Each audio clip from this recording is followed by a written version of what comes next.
Oiê, catequista Edilene aqui com você mais uma vez. Hoje eu quero contar para você sobre essa história minha aí, de babá a servidora pública em um ano. É isso mesmo. O que aconteceu? Ah, eu sou de uma família que meu pai foi assassinado quando eu tinha 12 anos de idade. Minha mãe ficou viúva aos 33 anos com 8 filhos. Então você já imagina que a nossa vida não foi fácil.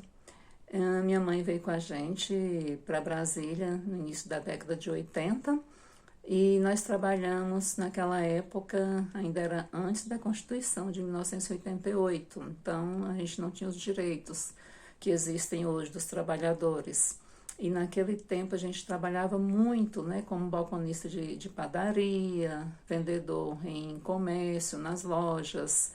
Era muito duro, a gente ganhava um salário e praticamente a metade do salário era para pagar a passagem de ônibus, tínhamos de ajudar em casa e trabalhava muito, muito o dia todo, finais de semana e à noite ia para a escola com essa luta toda própria de uma família com esse perfil. E o que aconteceu? Foi muito difícil, a minha mãe resolveu voltar para a Bahia, eu fui com ela, fiquei lá mais 2 anos, terminei o ensino médio e em 1986 eu me lembro que uma tia minha foi passear lá, passar o carnaval lá na Bahia, passar férias, e ela levou umas apostilas e tinha feito a minha inscrição para o concurso de professora aqui em Brasília. E eu entendi que eu deveria pegar aquelas apostilas, estudar e me preparar para essa prova. Não conhecia bem aqueles assuntos, mas eu tentava entender a lógica ali da apostila. E vim com ela antes do carnaval ainda para fazer esta prova. Quando eu cheguei lá para fazer a prova, o cartão de resposta era aquele antigo de perfurar. Eu não sabia nem como marcava o cartão, gente. Eu não tinha nem noção do que eu estava fazendo, do que era concurso público.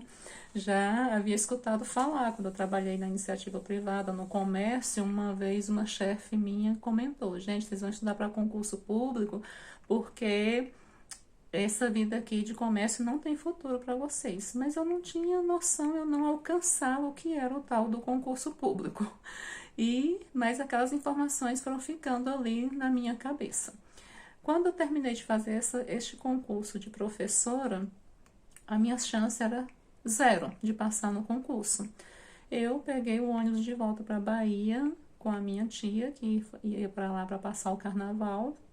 E na estrada, no trajeto de volta de Brasília para Santa Maria da Vitória, onde a gente morava, no caminho, alta madrugada, dentro do ônibus, eu pensei, o que eu vou fazer aqui na Bahia? A expectativa que eu tinha lá era de quê? Meu avô conseguir ir lá com o prefeito para mim, para eu ser professora lá na roça, para ganhar meio salário mínimo. Era essa a minha expectativa.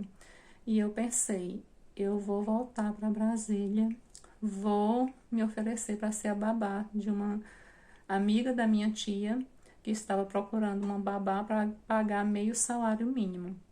Eu falei, eu volto e vou, enquanto eu vou ser babá, eu ganho meio salário mínimo, mas eu vou estudar para concurso, para esse tal desse concurso, e eu teria expectativas melhores, né? Estava ali vislumbrando uma expectativa boa para o meu futuro. Eu cheguei, só comuniquei à minha mãe, falei, mãe, eu vou para Brasília estudar para concurso. Ela imediatamente me apoiou, falou, pode ir. Nós brincamos o carnaval e eu voltei com a minha tia para Brasília, peguei minha sacolinha com meus pertences e rumo a Brasília de novo.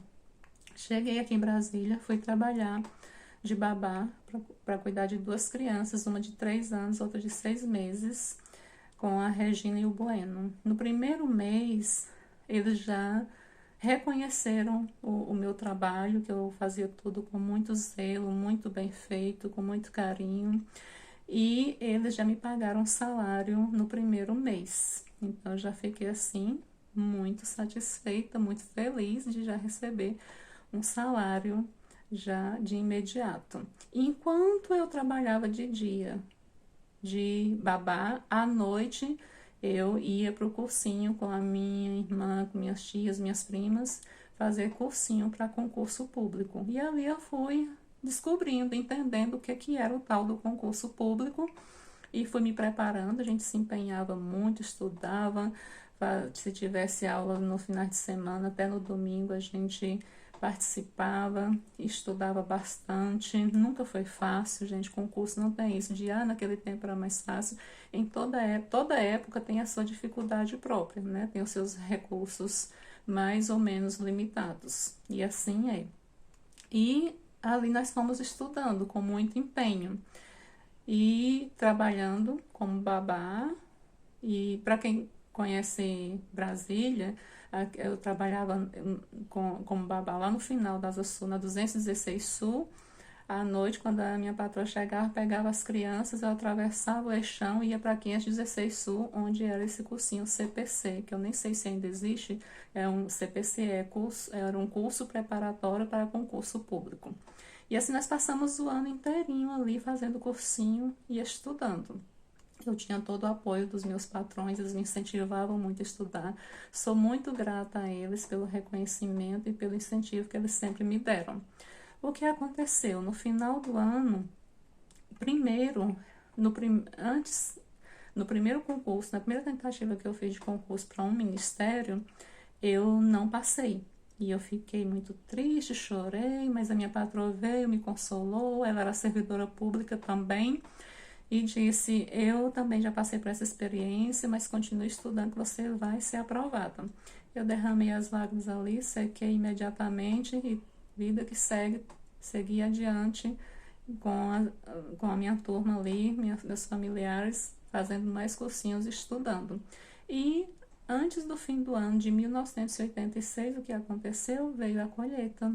Nós fomos aprovados em vários concursos. No ano seguinte, em 1987, exatamente um ano depois que eu cheguei em Brasília e trabalhando um ano inteiro como babá, e no final do ano eu já estava recebendo um salário e meio, porque os meus patrões aumentaram o meu salário para eu não sair de lá da casa deles.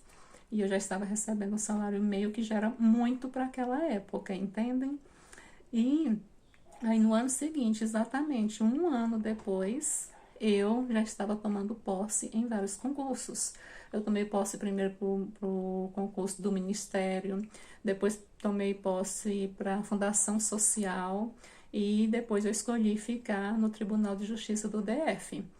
E a gente passava bem classificados, era entre os 100, 50 e pouco, 60 e pouco. No concurso da Fundação, me lembro que eu fui classificada em 8º lugar. Tínhamos excelentes resultados. A colheita do nosso estudo era muito boa, foi muito boa.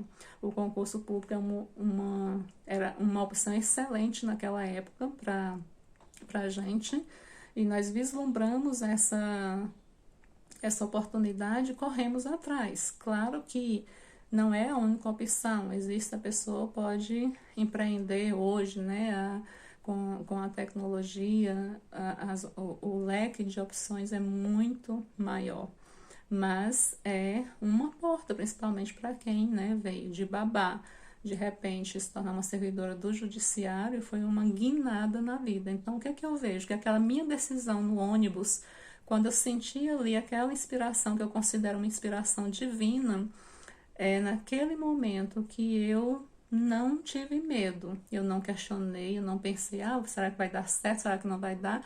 Eu confiei, eu acreditei, eu não fui movida pelo medo, ao contrário, né? Foi um impulso ali de coragem, de determinação, e eu falei, eu vou. E isso foi uma guinada na minha vida familiar, porque um ano depois, trabalhando, primeiro período de férias, o que eu fiz? Voltei para a Bahia, levando muitos presentes para minha mãe, para os meus irmãos, e vários familiares meus também foram aprovados nesses concursos, minha irmã, minhas tias, meus primos, tenho tios, tenho muitos parentes, muitos familiares que são servidores, principalmente no judiciário, todos concursados, todos correram atrás, estudaram, investiram e até hoje essa geração mais nova muitos continuam estudando e passando para concurso público.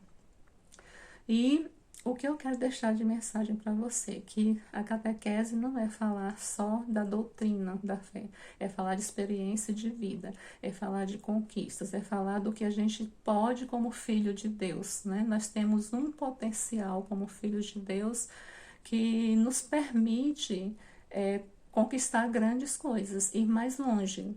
Depois eu vou partilhar com vocês o que eu acertei, o que eu errei, o que eu posso passar de experiência para vocês com a minha trajetória. Mas neste momento, aqui agora, o que eu quero deixar é isso. Corra atrás dos seus sonhos, acredite no seu potencial.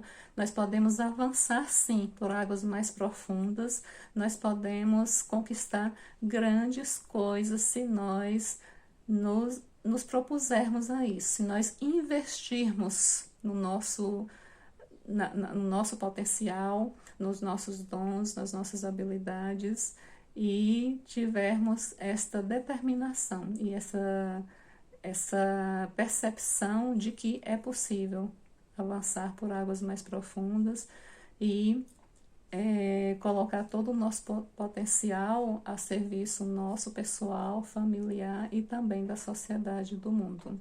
Então, vamos lá.